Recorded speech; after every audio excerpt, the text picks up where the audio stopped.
Es evidente, hermanos, que los demonios varían en fortaleza, al igual que nosotros, hermanos. Unos somos menos fuertes que otros, ¿no? Y a eso me refiero. Hay variedad de fuerza en los demonios. Ejemplo, hermanos, Daniel. Leímos apenas Daniel. Por favor, acompáñame, Daniel. ¿Sí veo ahí algún ejemplo de esto? ¿O puede recordarlo? Daniel tiene un ejemplo que nos ayuda para entender lo que estoy hablándole acerca de la diferente fuerza de unos demonios y otros. Estoy en el capítulo 10. Daniel tiene una visión junto al río y dice el versículo 10: y aquí una mano me tocó e hizo que me pusiese sobre mis rodillas y sobre las palmas de mis manos. ¿Me va siguiendo? Sí. Y me dijo Daniel: varón muy amado, está atento a las palabras que te hablaré y ponte en pie, porque a ti he sido enviado ahora. ¿Quién es el que fue con Daniel, hermanos? ¿Quién es? Un ángel, ¿sí? A ti he sido enviado ahora, porque a ver, todos los ángeles, hermanos, son enviados, mensajeros, ¿sí? Dice el texto: mientras hablaba esto conmigo, me puse en pie como, hermanos, temblando. Entonces me dijo Daniel: no temas, porque desde el primer día que dispusiste tu corazón a entender y a humillarte en la presencia de tu Dios, fueron oídas tus palabras, y a causa de tus palabras yo he, ¿qué, hermanos? Yo he venido. Entonces, un ser celestial, angélico, fue ahí con Daniel, este ángel enviado con un mensaje para Daniel. Pero es importante porque fue retenido por un ángel caído más fuerte hasta que el ángel Gabriel intervino. A mí me gustaría que pudiéramos, mejor ustedes, recordar toda esta escena de la visión, ¿sí? de Daniel, porque al principio usted ve, se narra: no comí manjar, versículo 3, delicado, ni entró en mi boca carne, ni vino, ni me ungí con ungüento, hasta que se cumplieron 3 semanas. El día 24 del mes primero estaba yo a la orilla del gran río Hidekel, y alcé mis ojos y miré, y aquí un varón vestido de lino, y ceñido sus lomos de oro, de ufaz, su cuerpo era como de berilio, y su rostro parecía un relámpago, y sus ojos como antorchas de fuego, y sus brazos y sus pies como color de bronce bruñido, y el sonido de sus palabras como el estruendo de una multitud. Y solo yo, Daniel, vi aquella visión, y no la vieron hombres que estaban conmigo, sino que se apoderó de ellos un gran temor, y huyeron y se escondieron. Quedé pues solo y vi esta gran visión, y no quedó fuerza en mí. Antes mi fuerza se cambió en desfallecimiento, y no tuve vigor alguno. Pero oí el sonido de sus palabras, y al oír el sonido de sus palabras, casi sobre mi rostro en un profundo sueño, caí, con mi rostro en tierra. Y entonces ahí dice: y aquí me tocó lo que leímos, y sobre las palabras de mis manos, y me dijo: Daniel, varón muy amado, está atento a las palabras que te hablaré, y ponte en pie, porque a ti he sido enviado ahora. Mientras hablaba esto conmigo, me puse en pie temblando. Entonces me dijo Daniel: no temas, porque desde el primer día que dispusiste tu corazón a entender y a humillarte en la presencia de tu Dios, fueron oídas tus palabras, y a causa de tus palabras yo he venido. Hermanos, efectivamente, si usted sigue leyendo, mire, vea el verso 13, por favor. Mas el príncipe del reino de Persia se me opuso durante 21 días. Pero aquí Miguel, ¿quién es Miguel, hermanos? No, Miguel no es un ángel. Arcángel. No me lo baje, no me lo baje. Sí, oiga, no es lo mismo, hermanos. Uno de los principales príncipes, vino ¿para qué? Para ayudarme, y quedé allí con los reyes de Persia. he venido para hacerte saber lo que ha de venir a tu pueblo en los postreros días. A ver, hermano, no sé si está entendiendo, pero para lo que quede claro es, Dios mandó un ángel, y ese ángel fue retenido por este príncipe de Persia. ¿Y quién tuvo que venir a ayudarlo? El arcángel Miguel. Lo que quiero demostrar solamente, hermanos, con esta lectura, es que hay diferente fuerza en los ángeles. Y por lo tanto, en los, ¿qué, hermanos? Demonios. El demonio que estaba poseyendo al muchacho no era cualquier, ¿qué, hermanos? Demonio. Intentaron los discípulos expulsarlo, sacarlo, ¿sí o no, hermanos? ¿Pero qué? No pudieron. Entonces, después de ver la fortaleza del demonio que estaba lastimando, regresando a Lucas, a este joven, ¿qué debieron haber hecho, hermanos, los discípulos del Señor, hermanos? Ok, hermanos, usted enfrenta su vida y de enfrentar hay pruebas y situaciones. Y hay cosas que quizá usted fácilmente puede, como hermanos, resolver, ¿sí o no, hermanos? Pero cuando hay algo enfrente que usted y yo no podemos resolver, ¿qué tenemos que hacer, hermanos? Buscar a Dios en oración. Marcos 9, por favor, hermanos, acompáñenme, Marcos.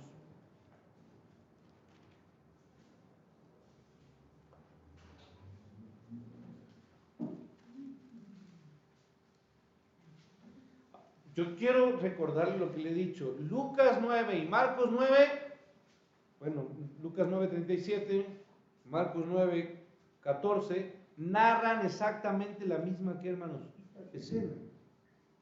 ¿Sí? Historia.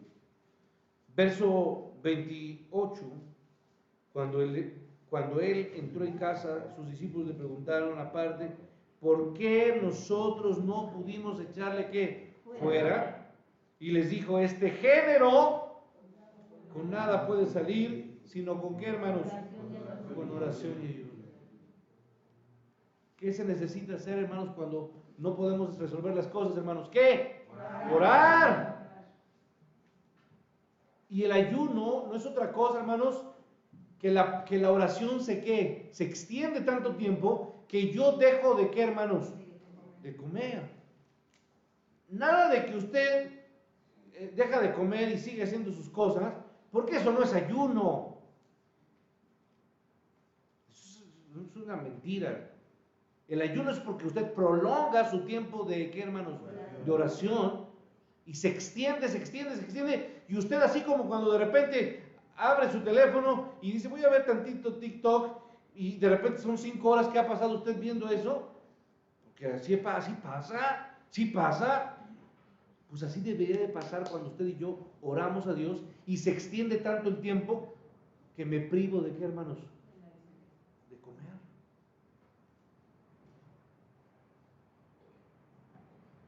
Me refiero porque ustedes ven TikToks cristianos, no estaba hablando de otra cosa, sé que son puros cristianos. Hermano, este demonio, esta hueste celestial caída, era un demonio que el mismo Jesús dijo, con nada puede salir, sino solamente con qué, hermanos, con oración. Y si me tomo el ejemplo, hermanos, de Santiago, la oración de fe puede qué, puede mucho, ¿no? La oración del justo, la oración de fe puede mucho. Entonces, de haber mostrado ellos, estos discípulos, tan solo un poco de fe, como Mateo 17 nos dice, si tuvieras tan solo la fe como el grano de qué, hermanos, de mostaza, pudiéramos usted y yo manejar situaciones técnicamente, ¿qué, hermanos? Imposibles para otros. Por eso se ocupa la metáfora del texto de si tan solo tuvieras fe como el grano de mostaza, dirías a este monte, ¿qué, hermanos? Muévete, pásate de aquí para allá. ¿Y qué haría el monte? Se movería. Esto es una metáfora, hermanos. Nadie necesita estar moviendo montes, más que la CFE, ¿me explico? Pero usted y yo no necesitamos estar moviendo montes, pero sí necesitamos estar moviendo, hermanos, situaciones difíciles en nuestras vidas.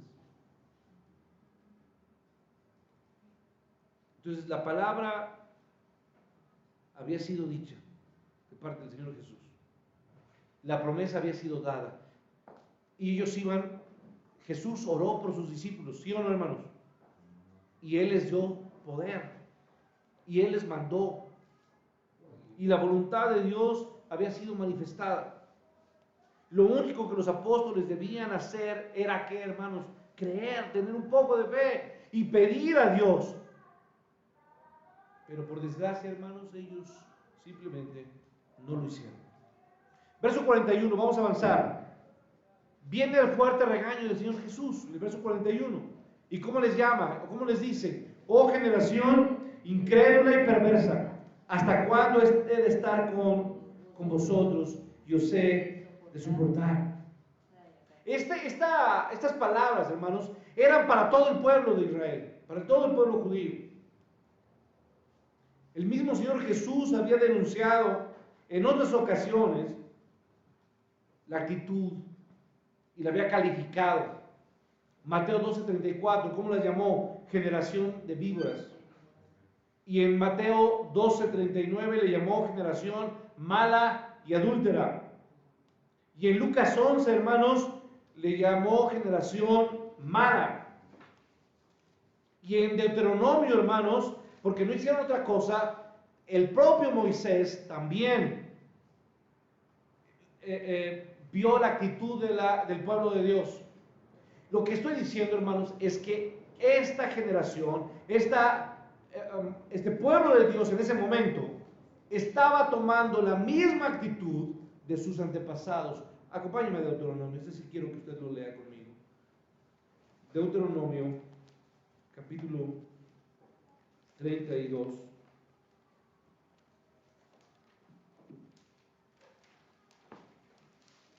Casi al término del libro de Deuteronomio.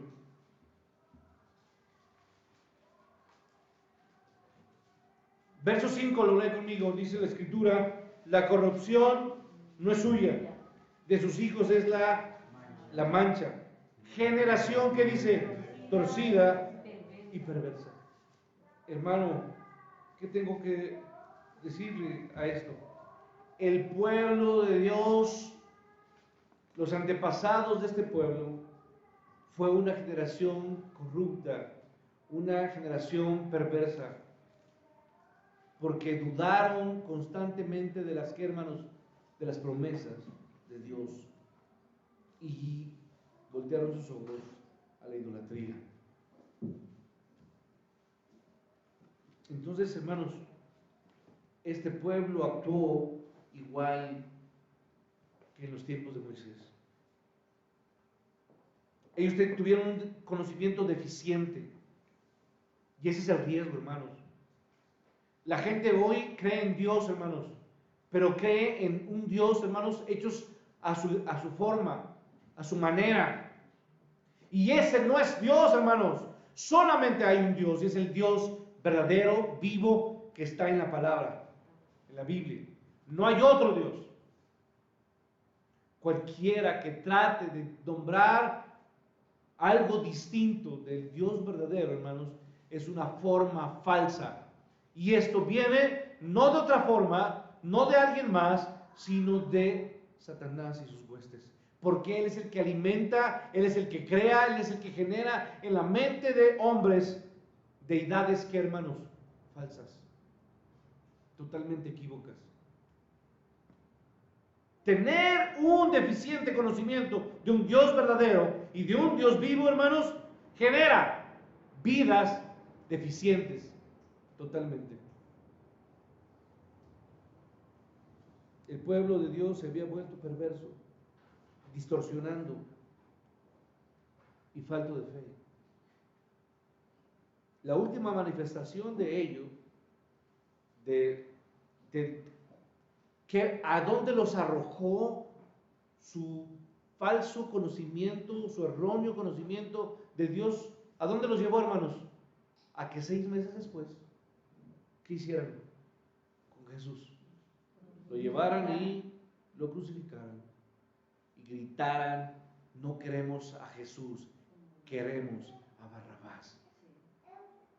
Queremos que lo crucifiquen a ese apóstata. Él no es el rey de los judíos. Eso es lo que sucede, hermanos.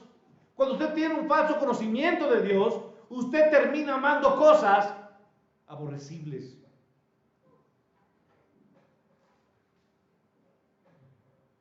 Y termina usted destruyendo lo más precioso y lo más grande. Dios en la persona de Jesús había molestia. Y fue tristemente esa la causa que enojó o causó el enojo del Señor. Fue ver la actitud limitada, pobre de sus apóstoles. Ahora, hermano, yo le preguntaría, ¿a ellos les faltaba la fe que salva? ¿Les faltaba la fe que salva, hermanos? No. Ellos eran salvos. Pero les faltaba esa fe, hermanos, que produce paz al corazón. Y a usted y a mí nos falta mucho de eso.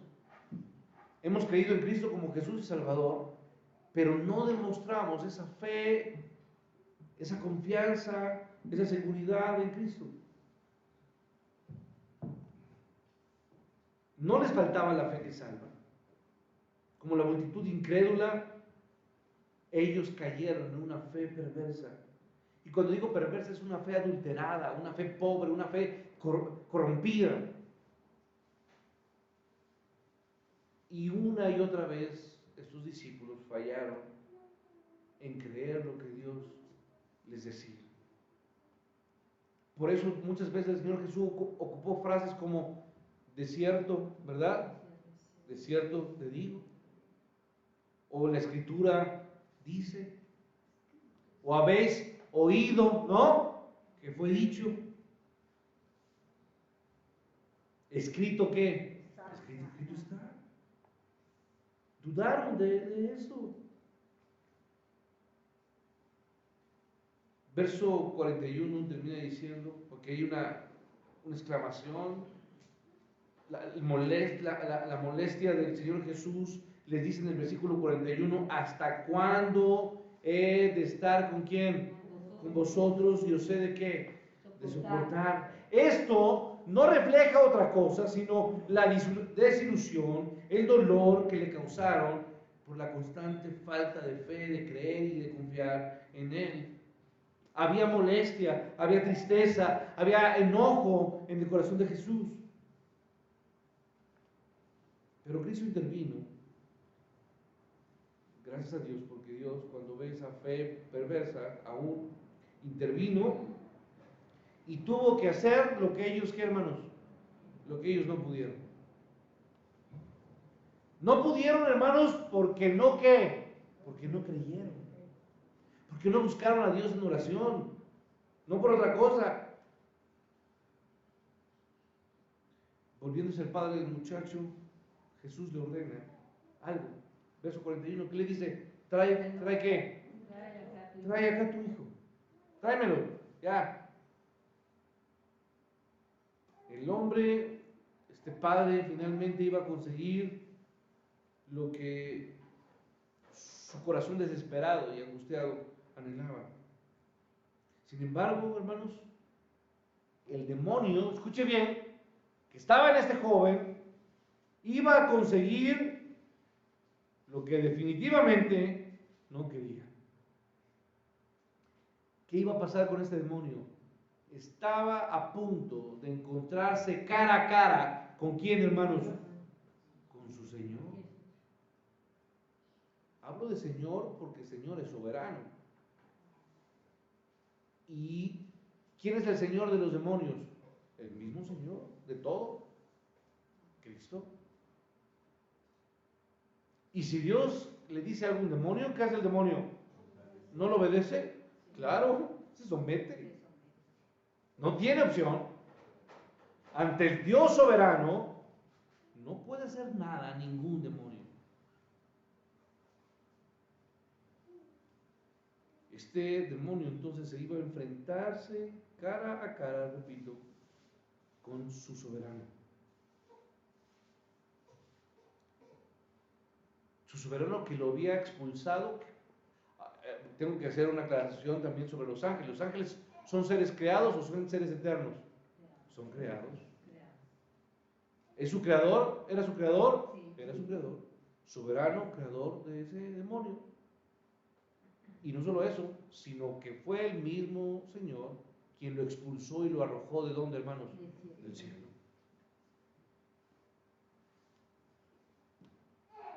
Y que un día lo va a lanzar ¿a dónde, hermanos?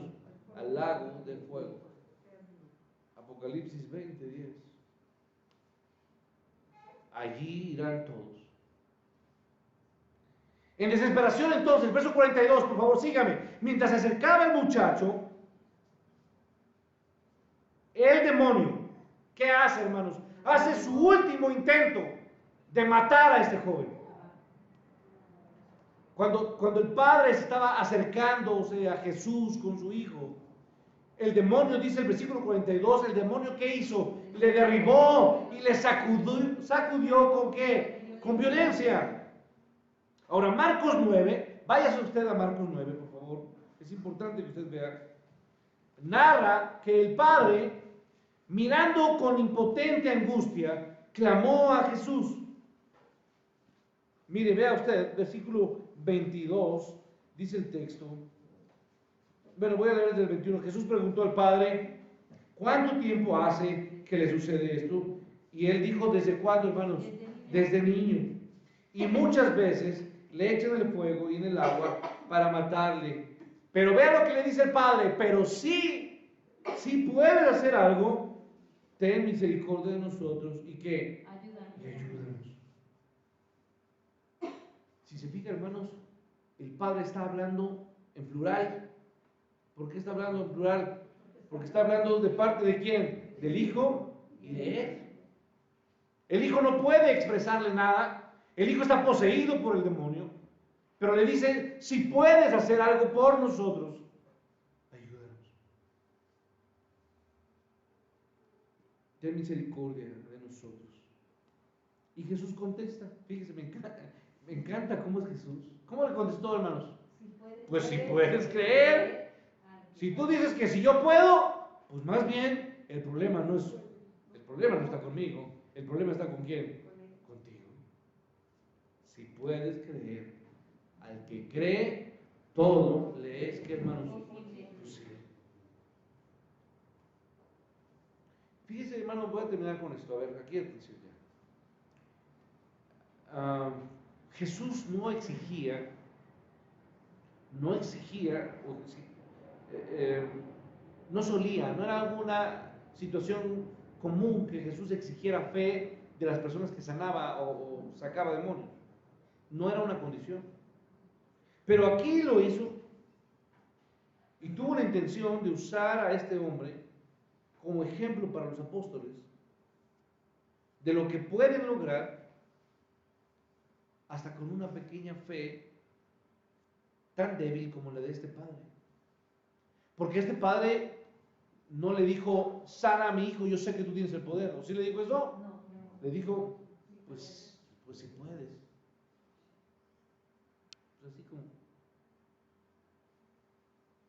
dudando, pero esa poca fe, hermanos, Dios hace cosas maravillosas con cosas que, hermanos, insignificantes y pequeñas. Ese es el Dios nuestro, hermanos. El Dios que con una vara hace que un mar se levante. Ese es el Dios que con una pequeña vasija de aceite hace, escuche bien, y sustenta a una familia en medio de la nada. Ese es el Dios que hace que un imperio, escuche bien, sea sostenido con solamente una pequeña niña que llama a un hombre enfermo y cura a Naamán. ¿Se acuerda usted de aquella niña que le dijo, ve y busca al profeta? Con pequeñas cosas Dios ha hecho impresionantes y maravillosas cosas.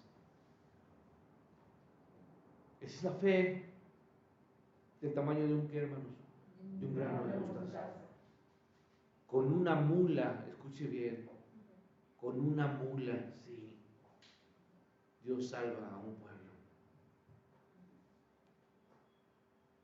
Con una quijada de asno es capaz de matar a miles de hombres.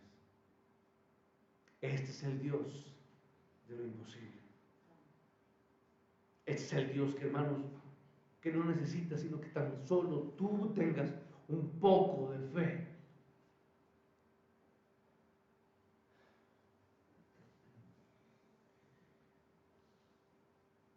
Con una imperfecta fe, Dios es capaz de hacer esto. Y con tremenda sinceridad, ¿qué pasa, hermanos? Verso 24 del 9. E inmediatamente, subrayo eso, así dice la Biblia, ¿no? Inmediatamente, ¿qué pasó, hermanos? El padre del muchacho responde y clama y le dice, creo, ayuda a mi incredulidad. Hermanos, esto es un ruego desesperado.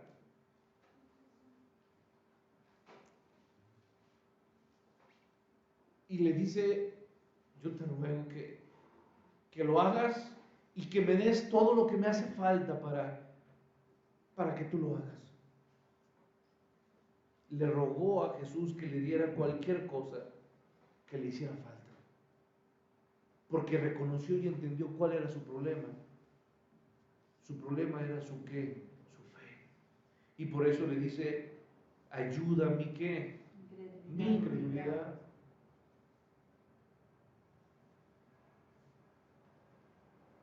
Hermano, creo que podemos orar como oró este hombre en desesperación. Muchos de nosotros tenemos que orar así constantemente.